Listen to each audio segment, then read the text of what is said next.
To think, to reason, makes us human, sets us apart from the rest of nature.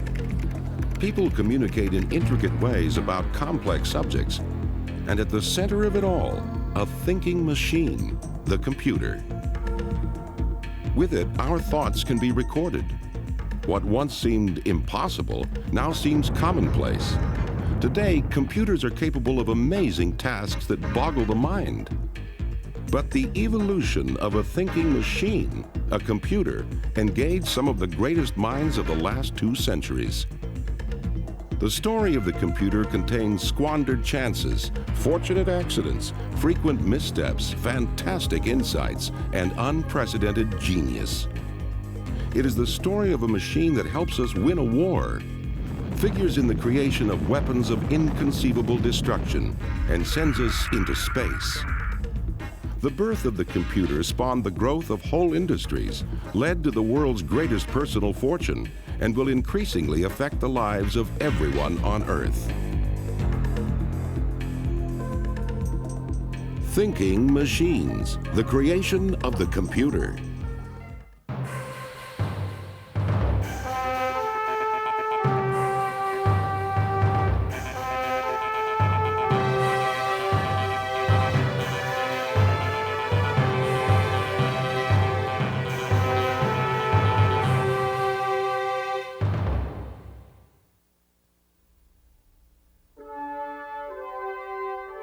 Our world is increasingly filled with countless wonders that would not have been possible without one machine, the computer.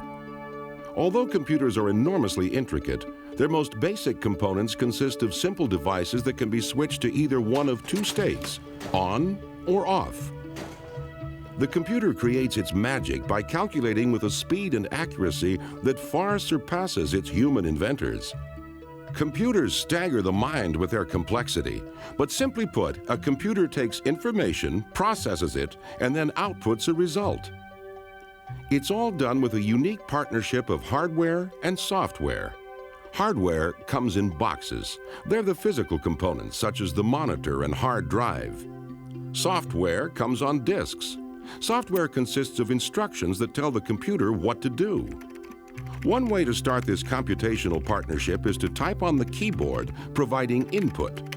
The input is picked up by the Central Processing Unit, or CPU, the computer's brain. Using instructions provided by software, the CPU processes the input. The magic behind the CPU is its blinding speed. Modern processors are measured in MIPS, millions of instructions per second. While processing, the CPU may retrieve data stored in random access memory, known as RAM, or data stored on a hard drive. Modern RAM is so quick that every second it can send the equivalent of 10,000 typewritten pages of information to the CPU. And modern hard drives can store the equivalent of 250,000 pages of typewritten material. After processing, the CPU outputs information, often on a monitor. The whole procedure is usually so quick that it appears instantaneous. Today, computers are so commonplace we take them for granted. But not long ago, computers only existed in the imagination of a few visionaries. The search for machines that could figure quickly and accurately has seized the human imagination for thousands of years. In fact, the computer's family tree has roots so deep in the past, it's impossible to know exactly where they begin.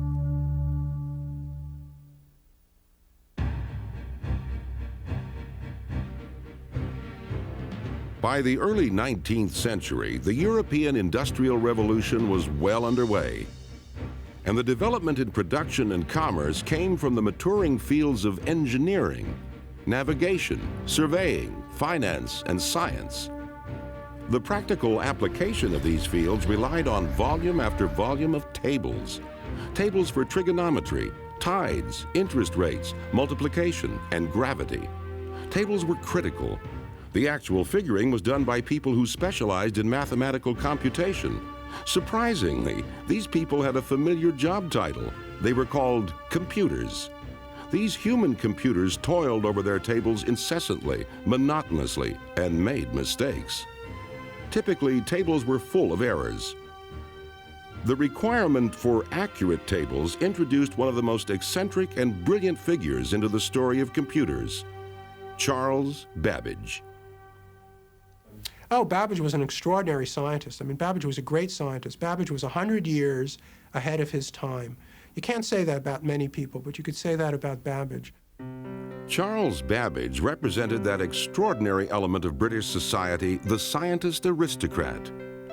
Many were known for their eccentricities, and Babbage was no exception. As a youth, Babbage devised footwear of hinged boards intended to allow him to walk on water. Never one to shirk adventure, he tried them out himself, but flipped over and nearly drowned. Babbage demonstrated his brilliance in mathematics while attending Trinity College in Cambridge. In 1820, Babbage was checking the accuracy of calculations made for the Royal Astronomical Society and kept finding errors. He reasoned that a machine could be constructed that would calculate the tables and directly print the results. He called the machine the difference engine. He drew up plans for a section of the device and had it built with his own funds in 1822. Babbage couldn't pay for the construction of the entire device, but since the greatest beneficiaries would be the British government and people, he made the extraordinary step of petitioning the government for a grant. In 1823, the Treasury provided the project with startup funds. Government support for the computer industry is nothing new. It's very much a big topic in the news today, and it will continue to be. Computing is an expensive proposition, and it usually requires some government support if it's going to get anywhere. Babbage hired a mechanical engineer, set to work on a complete design for the difference engine, and immediately ran into difficulties. The mechanical machine shops of the time were not advanced enough to produce parts in the precise measurements that Babbage's plans required. So Babbage designed better machine tools, which would eventually improve the entire state of British tool manufacturing. By 1829, Babbage had spent the £1,500 grant from the government and even more than that from his own funds. But only a few bits and pieces of machine had been completed. Babbage's project began to attract critics. He was plagued by several problems. One of his problems being his perfectionism, another problem being that his work was not understood or appreciated by the people of his time. Babbage had many enemies. Even London's organ grinders despised him because he had tried to have them banned as their music interfered with his thinking. But the inventor continued to toil, and finally, in 1832, there were enough parts to assemble a section of the engine. It functioned perfectly, solving equations and producing 6-digit results. But it was only a small part of the proposed machine.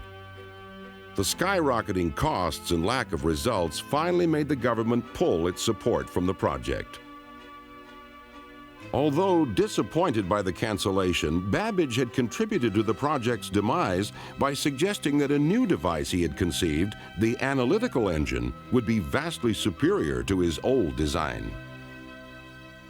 Babbage, in hindsight, probably should have finished the difference engine and seen how far he could have gone with that before starting the analytical engine. There's no question that the analytical engine was more than he could handle. Babbage was obsessed with his new idea. With the analytical engine, Babbage asked himself, why not build a machine that could solve any mathematical problem? At the age of 43, Babbage had the vision of a computer, a vision he pursued for the rest of his life. The extraordinary fact is that Babbage's overall design for the analytical engine had many components analogous to those in a modern computer. The heart of the machine, the mill, made the calculations, like the central processing unit of modern computers. An oblong structure, the store, held numbers to be used in the calculations, like modern computer memory. Instructions and numbers could be fed into the machine using punch cards. Much of what we know about the workings of the analytical engine came from the writings of Ada, Countess of Lovelace.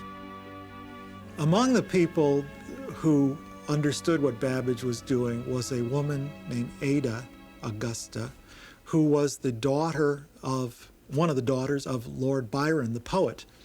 She had studied mathematics as a child and had quite a bit of talent. Ada met Babbage at one of his famous dinner parties that were often attended by the luminaries of British science and engineering. Babbage demonstrated the working section of the difference engine for her, and she was immediately captivated by it. She published a simple description of Babbage's vision for the analytical engine. Ada wrote some descriptions of it, and she also appended to these descriptions a hypothetical way that this machine could solve an equation. And on the basis of those descriptions, people often call her the world's first programmer. But she was never to program a real machine. As Babbage entered the last years of his life, his great work was unfinished. He had become cranky and suffered constant attack by his many enemies. In 1871, when London's organ grinders discovered that Babbage was ill, they surrounded his house and serenaded him, increasing his agony until he died. Only a small portion of the analytical engine was built in Babbage's lifetime.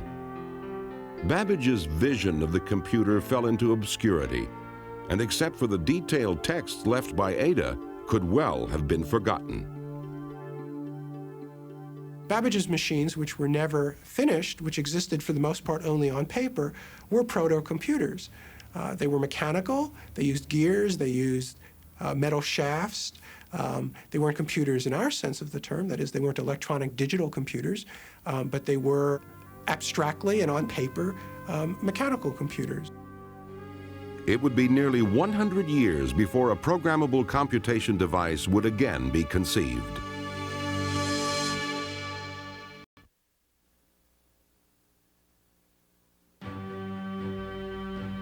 In the late 1800s, the idea of a programmable computer was a distant dream, but the American dream was becoming a reality. America was on its way to becoming the world's greatest industrial power and opened its arms to immigrants from other lands. In the second half of the 19th century, America's population increased 35% each decade. America's exploding population began to endanger one of its great institutions, the American census. The census, which is required by the Constitution to be held every 10 years, was still being done by old-fashioned people with making check marks on pieces of paper, and it simply couldn't keep up with the tremendous surge of population in the U.S. The crisis reached a head in 1887. The Census Bureau was still hand-tallying the data from the 1880 census. Desperate for relief, the Bureau pleaded for any method that could speed up the counting of the 1890 census. The superintendent of the census had proposals for 3 systems, so he decided to stage a contest.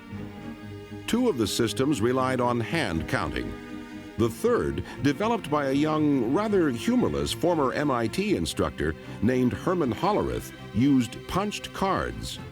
Punch cards would one day become the standard method of feeding high volumes of data into computers.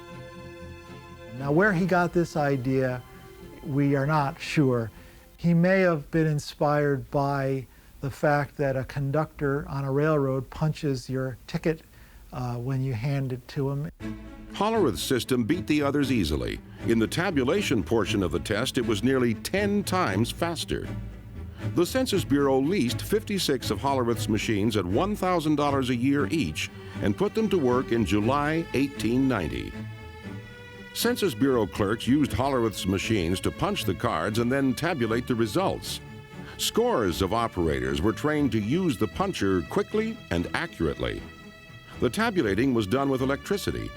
A metal pin that passed through a card hole made electrical contact with a cup of mercury, completing a circuit that was registered on a tallying device that consisted of rows of clock-like dials.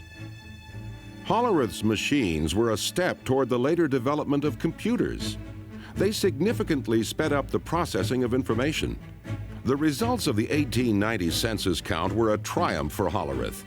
In just 6 weeks, the population count of 62,622,250 was tallied. Hollerith became the talk of the scientific community. He rented an office and set himself up in business. He called his new enterprise the Tabulating Machine Company. Hollerith had the Census Bureau business in his pocket, and the future looked bright. But it turned out to be harder than it seemed.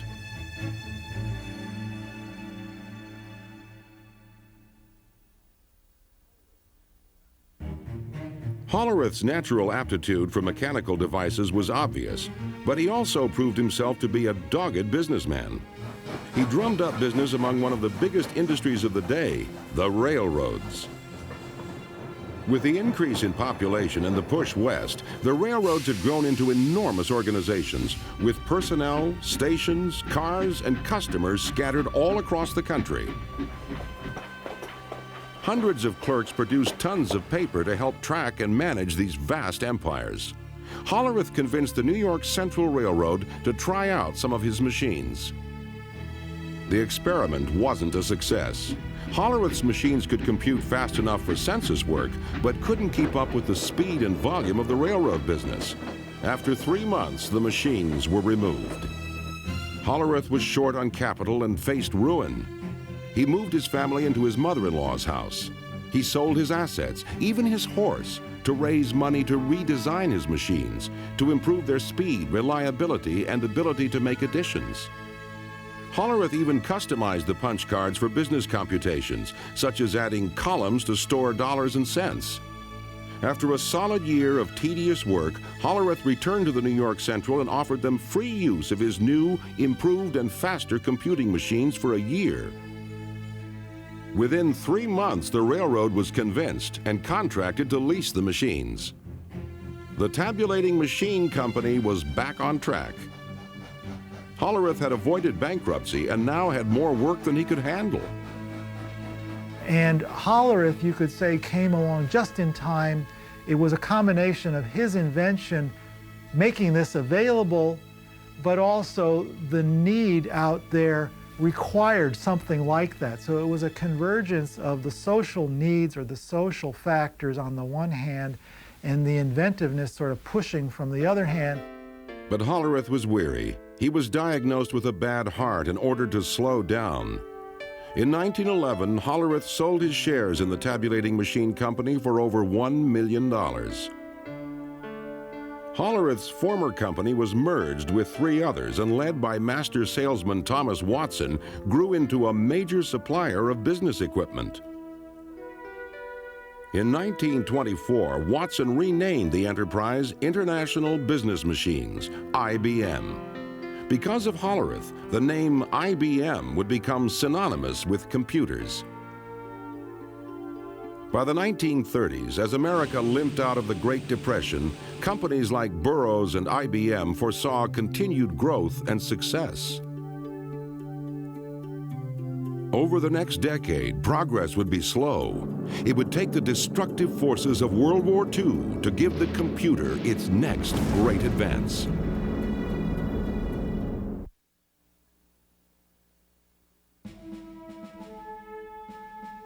World War II spurred the development of the true computer. And in the turbulent days before the German blitzkrieg smashed Poland, a young Polish engineer walked into the British embassy in Warsaw and made an astounding proposition. He offered to sell the British the secret to the unbreakable German code machine, the Enigma. The British desperately wanted to crack the Enigma machine, used by German commanders to encrypt their most secret military radio messages. Radio is a wonderful piece of technology, but the very beauty of radio, the fact that you broadcast messages out, makes it very bad for military traffic, because the enemy can read your messages as well as the person you intended to read. So you encrypt the message. British intelligence supplied the engineer with a fake diplomatic passport and smuggled him out of Warsaw. While guarded by French agents in Paris, the engineer provided details on the code machine's ingenious operation. In the Enigma, plugs were rearranged to conform to that day's codebook combination. The power of Enigma was that this plug arrangement constantly varied how letters were coded throughout a transmission. The number of letter variations was astronomical, so high the Germans considered their code machine to be unbreakable. But the British now knew how the machine worked. They realized that they could very quickly try different key combinations on a small part of the code. Then, when that small part was broken and the key revealed, the rest could be decoded effortlessly. North of London, at a secret installation in Bletchley Park, British code breakers built a computer-like machine to do just that. Colossus. Colossus used over 2,000 vacuum tubes to process 25,000 characters per second. Colossus could only do one job, but it could compute very quickly. Its deciphered German transmissions were called the Ultra Secret, the most closely guarded secret of the war. While the British were now able to read German messages, the question was how to take advantage of the secrets without tipping off the Germans that their code had been compromised. The most senior Allied commanders were privy to Ultra material, but had to exercise caution in reacting to it so as not to tip their hand. Ultra information was never revealed to anyone in a position to be captured by the enemy. Field commanders often went into battle lacking information on the enemy that was known to their superiors from Ultra dispatches. This secrecy may have also kept Colossus from prominence in the history of computers. While Colossus was breaking German codes, across the Atlantic another computational device was under construction. The machine which would directly influence the design of all future computers was being built in Philadelphia.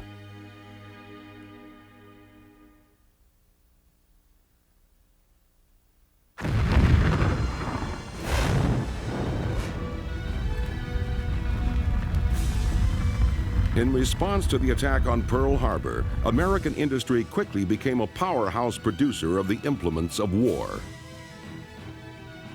But by 1943, there was a critical shortage of a surprising component of the war machine: firing tables for artillery pieces.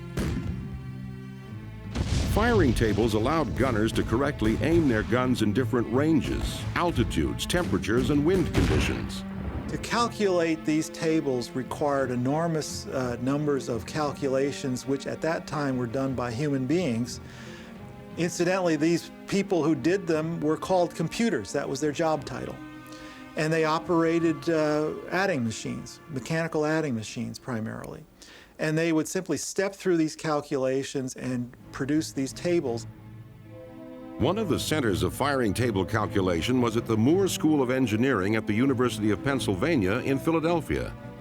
Midway through the war, it became clear that the tables could not be produced fast enough. This was a crisis. Without tables, new guns could not be shipped to the troops overseas. To break the bottleneck, a Moore School physicist, John Mauchly, made a fantastic proposal. He suggested that he could build a giant electronic computer that would be able to figure a single trajectory in 100 seconds. The Army, desperate for a device to help them win the war, reluctantly committed to the proposed cost of $500,000. Mauchly and a brilliant graduate student in electrical engineering, Presper Eckert, set to work constructing ENIAC, the Electronic Numeric Integrator and Computer. Driven by the knowledge that friends and relatives were dying in battle while they worked in Philadelphia, the team of young engineers toiled incessantly. But could they create such a monster? Everything had to be invented from square one. And then they had to build it, and then they had to test it, and they had to put it all together and make it work reliably. And then they had to learn how to program it. Nothing close to ENIAC had ever been conceived. Nearly 100 feet long and weighing 30 tons, it contained almost 70,000 resistors, 10,000 capacitors, 6,000 switches, and 18,000 delicate vacuum tubes. Vacuum tubes burn out just like light bulbs. In a machine that contained 18,000 vacuum tubes, it was likely that at least one would always be burned out, crippling the machine. Presper Eckert found the key to making ENIAC function. He had the vacuum tubes built to high tolerances. He critically tested them, and then he ran them at low power. If you took these measures, you might be able to get the machine to work for 10 minutes, half an hour at a time. Since the machine calculated so quickly, you can get a lot of work done in a half hour. And so that's what happened. After 2 years of intense work, ENIAC was complete, a few months after the Japanese surrender. Although it wasn't finished in time to help win the war, ENIAC was a marvelous machine. Huge and hot, it could perform up to 5,000 additions, 357 multiplications, and 38 divisions every second. By far and away the most complex machine of its time, ENIAC still lacked many of the qualities of a modern computer. Its memory was very primitive. It had to be laboriously rewired each time it was programmed and couldn't make logical decisions based on its calculations. But with tremendous expenditures of time and money, ENIAC had proved that computers could be constructed. However, except for arcane scientific calculation, did anyone really want them? The question lingered, could anyone build a really practical computer?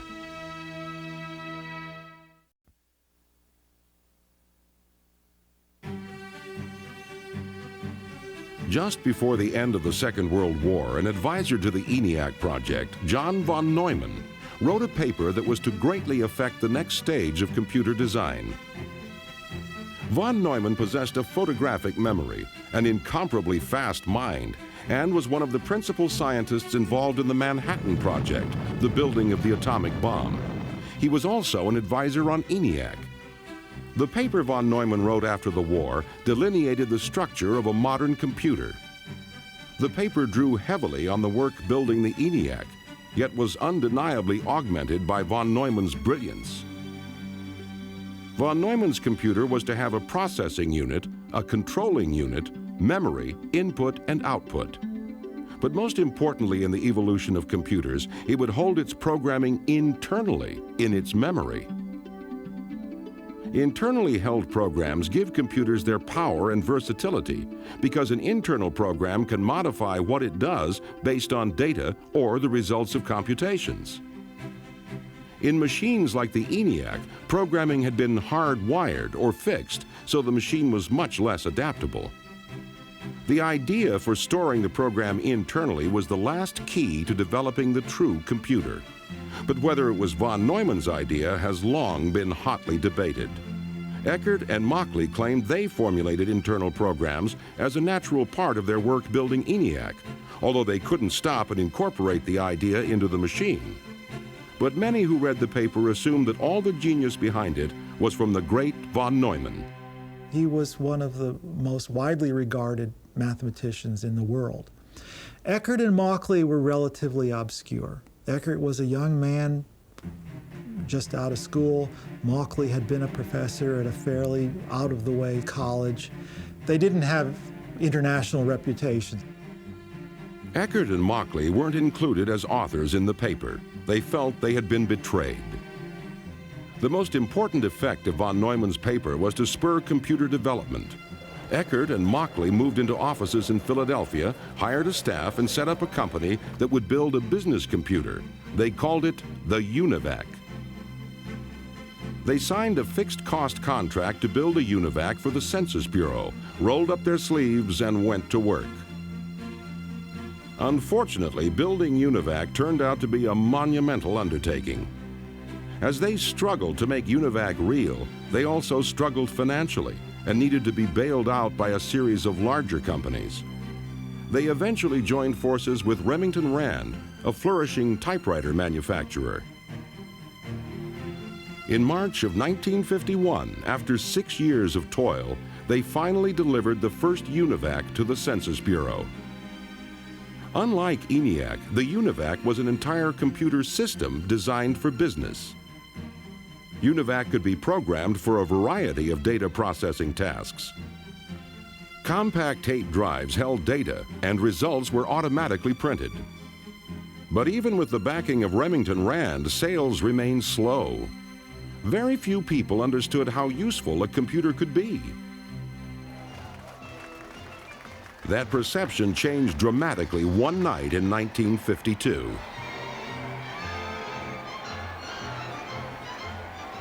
In a brilliant public relations move, Remington Rand arranged with CBS to use a UNIVAC on election night to predict the outcome of the presidential race between Dwight Eisenhower and Adlai Stevenson. Polls said the race was too close to call. No one had ever programmed a computer to make electoral predictions. Eckert and Mauchly's engineers entered their customized algorithms right until airtime. The operators fed in the results of selected eastern precincts and at 9 p.m. ran their program. UNIVAC predicted a landslide for Eisenhower, but the polls said differently. The operators didn't believe what UNIVAC was telling them and assumed their programming was at fault. Quickly, they reprogrammed the machine to better reflect what the experts predicted. As the night went on, it became clear that Eisenhower would indeed win by a landslide. CBS sheepishly announced that they hadn't believed the machines. When all the votes were tallied, UNIVAC's initial prediction was off by less than 1% of the final result, an extraordinary prediction even by today's standards. The power and utility of the computer had been proved.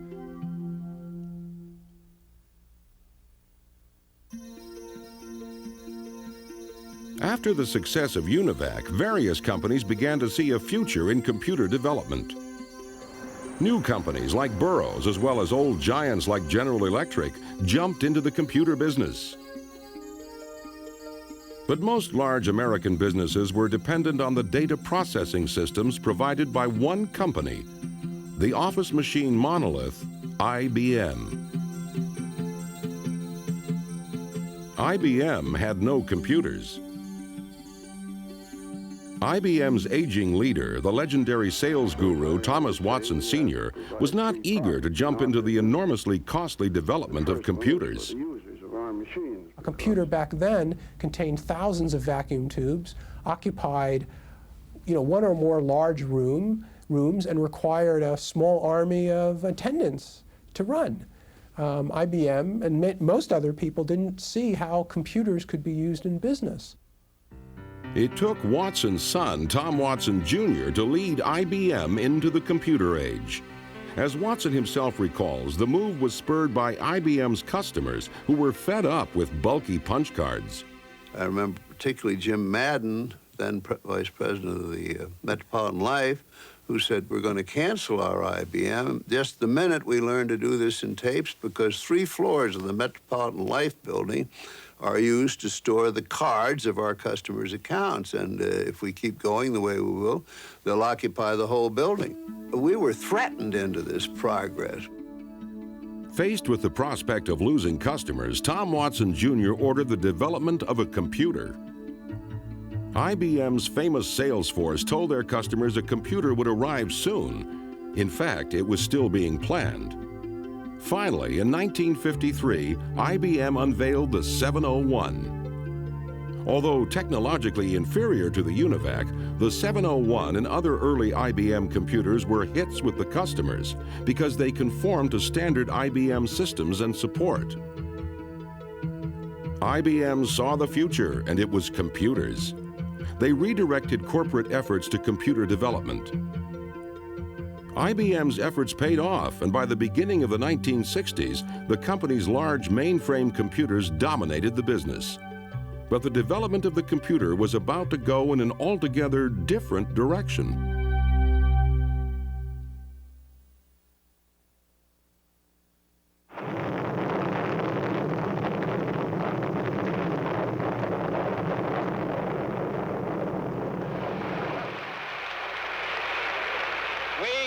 To go to the moon in this decade and do the other things, not because they are easy, but because they are hard. In 1961, America was trailing Russia in the race for space.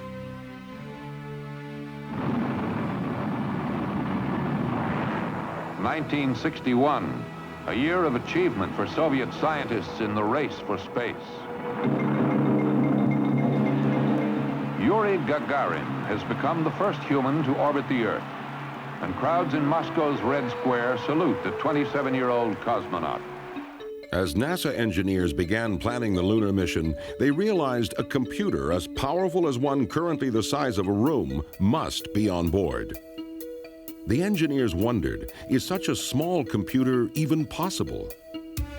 The first great breakthrough that would lead to computer miniaturization had already been made on December 23, 1947, when three scientists at Bell Labs, William Shockley, Walter Brattain, and John Bardeen, invented the transistor.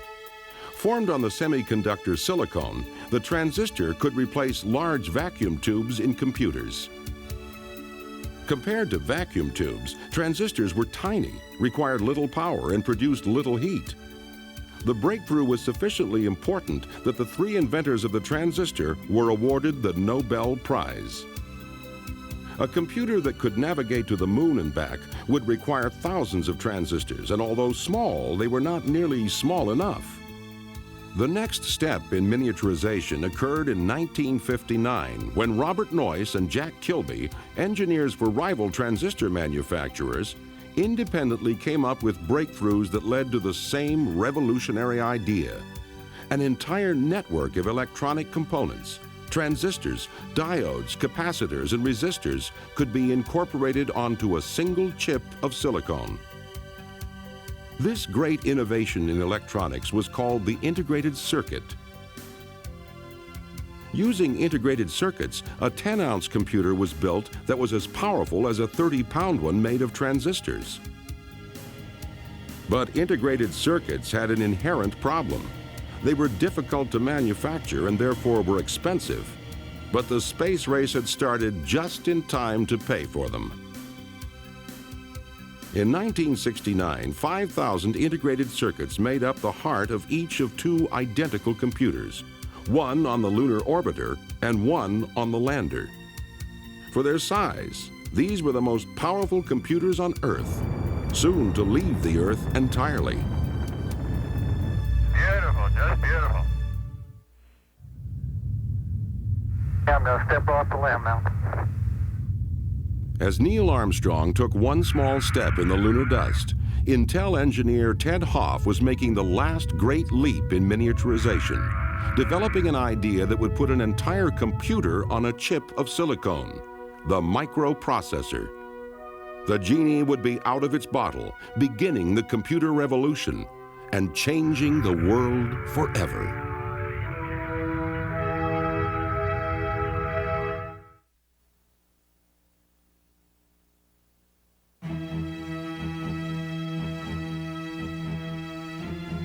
Okay, Houston, we've had a problem here.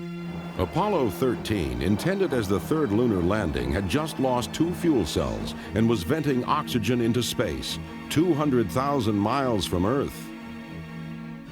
Soon, the second oxygen tank would begin losing pressure. The astronauts would die unless they could precisely align their spacecraft and fire their rocket to slingshot themselves around the moon and back to Earth. Critical to the alignment was Apollo's state-of-the-art guidance computer. A new trajectory was figured. The all-or-nothing rocket firing was made. The Apollo 13 crew miraculously returned to Earth with the help of their small and powerful computer.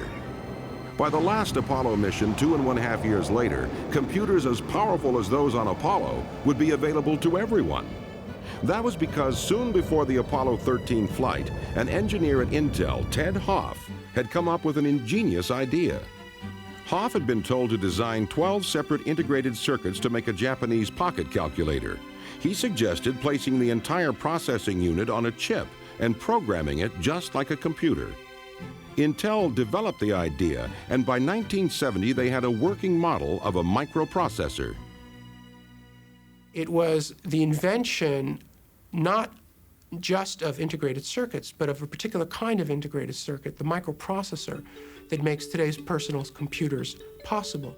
Smaller than a fingernail, a microprocessor contains many of the components of a computer, including a control unit, a clock, and areas where data can be stored and modified. Processing power was about to become very cheap and very compact. In the mid-1970s, two friends, Stephen Wozniak and Steve Jobs, were manufacturing a small computer in a Palo Alto garage. Steve Jobs was a college dropout, but he was a college dropout with a difference. He was very intelligent. He had a lot of street smarts. He was also extremely ambitious. I think perhaps more important than that, he knew the other Steve Wozniak, had created something exceptional. Steve Jobs sold his Volkswagen, and Stephen Wozniak sold his HP calculator to finance their company that would revolutionize the computer industry. Jobs trekked all over the San Francisco Bay Area to find buyers for the $500 machine, which they called the Apple I. The Apple I was large and unwieldy. Jobs realized they needed a new design for a computer that anyone could use. Wozniak began to build the Apple II. The fate of Apple changed dramatically when, in the fall of 1976, a visitor to Wozniak's garage saw the prototype of the Apple II. The visitor was Mike Markkula, who at 32 had retired from Intel as a millionaire. He was so impressed by the Apple II that he joined Apple and put it on a sound business footing. The Apple II was introduced to the public and sales skyrocketed. But in 1978, even with the success of the Apple II, using a computer wasn't easy. The early Apple computers, as well as all early personal computers, did not have graphical interfaces.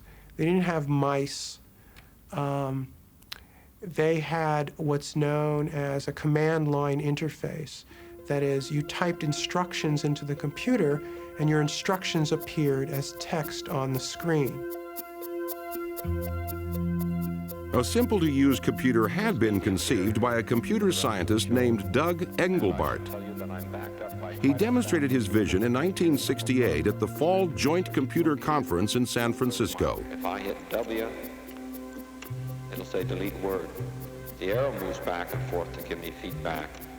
Wielding a keyboard and a pointing device he called a mouse, Engelbart worked with a computer 30 miles away, linked by microwaves, and demonstrated word processing and hypertext.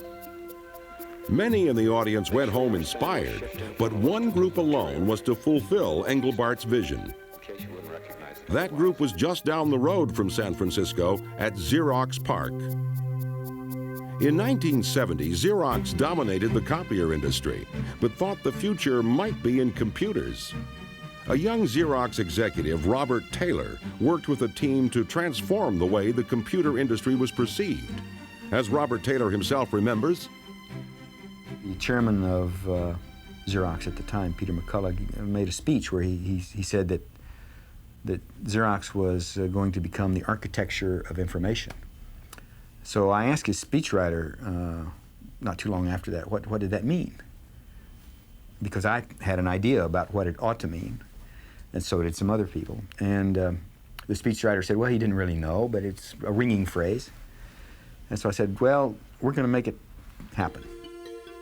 Robert Taylor hired many of the country's top computer scientists and challenged them to create an easy-to-use personal computer.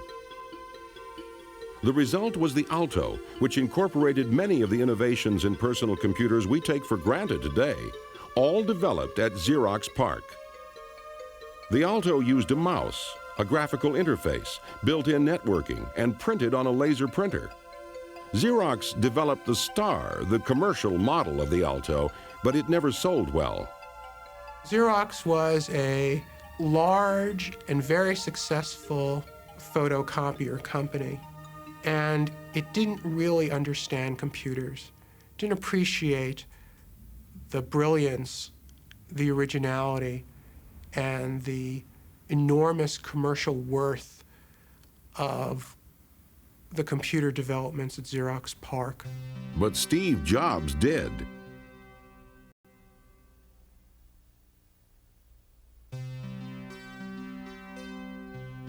In 1979, Steve Jobs visited Xerox PARC and saw the Alto. He returned to Apple and immediately set to work on what would become the Macintosh computer, the first popular personal computer similar to those used today. What made the Macintosh easy to use was its operating system and applications, otherwise known as software. Increasingly, software was dominating the advances made in computers.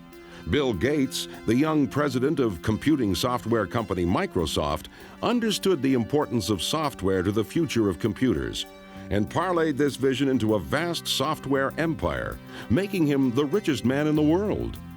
The dream of a machine that could think had come from a mechanical device to an electronic one, where the bits of coded information that ran it were as important, perhaps more important, than the machine that they controlled.